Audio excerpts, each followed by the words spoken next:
नमस्कार सगळ्यांना, सारिकाच एज्युकेशनल वर्ल्डमध्ये सगळ्यांचं स्वागत आहे।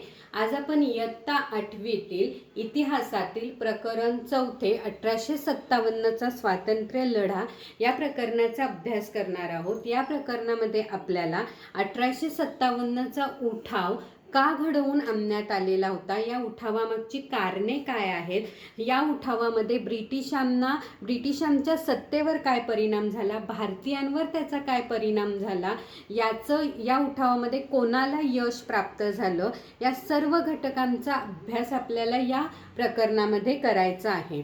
1857च्या उठावाचा जर विचार केला तर 1857चा या उठावामुळे ब्रिटिश सत्तेला एक प्रकारचा धोका निर्माण झालेला होता किंवा ब्रिटिश सत्ता हादरवणारा उठाव म्हणून या लढ्याकडे किंवा उठावाकडे बघितलं जातं।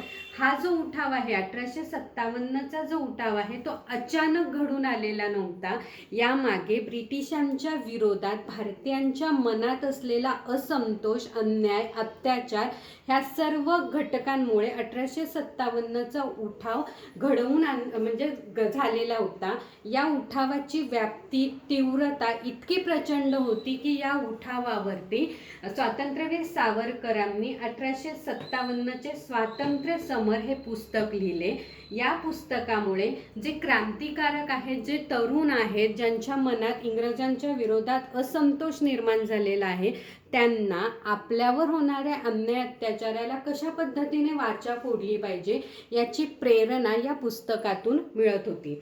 या प्रकरणातील आपला पहिला घटक आहे 1857 पूर्वीचे लढे। म्हणजे 1857चा हा उठाव जरी घडून झालेला असला तरी याच्या आधी देखील भारतीयांनी इंग्रजांच्या विरोधात अनेक आंदोलने किंवा उठाव, लढे दिलेले होते। कारण ज्या ज्या ठिकाणी इंग्रजांनी आपली सत्ता स्थापन केलेली होती त्या ठिकाणी भारतीयांवर त्यांनी अनेक अन्याय अत्याचार केलेले होते। अनेक भारतीयांना म्हणजे सर्वसामान्य नागरिकांना, शेतकऱ्यांना अनेक दुःख, यातना सहन कराव्या लागत होते। थोडक्यात त्यांचे सर्व प्रकारे शोषण केले जात होते। त्याचा परिणाम असा झाला की भारतीयांच्या मनामध्ये इंग्रजांच्या विरोधात असंतोष निर्माण झालेला होता। आणि याच कालावधीमध्ये म्हणजे 1770 मध्ये बंगाल या ठिकाणी मोठा दुष्काळ पडला।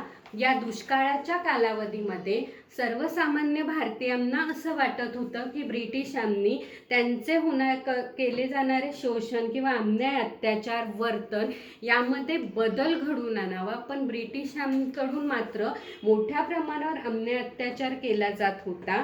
त्यामुळे नाराजी किंवा असंतोष हा वाढतच गेला। या सगळ्याचा परिणाम असा झाला की बंगालमधील शेतकऱ्यांनी संन्यासी आणि फकीर यांच्या नेतृत्वाखाली ब्रिटिशांच्या विरोधात लढा सुरू केला आणि त्या लढ्यामुळे त्यातून प्रेरणा घेऊन इतर राज्यातील जे शेतकरी आहेत म्हणजे गुजरात, राजस्थान, महाराष्ट्र या राज्यातील शेतकऱ्यांनी सुद्धा त्यांच्यावर होणाऱ्या अन्याय अत्याचाराला विरोध करण्यासाठी ब्रिटिशांच्या विरोधात लढे द्यायला सुरुवात केली। थँक्यू।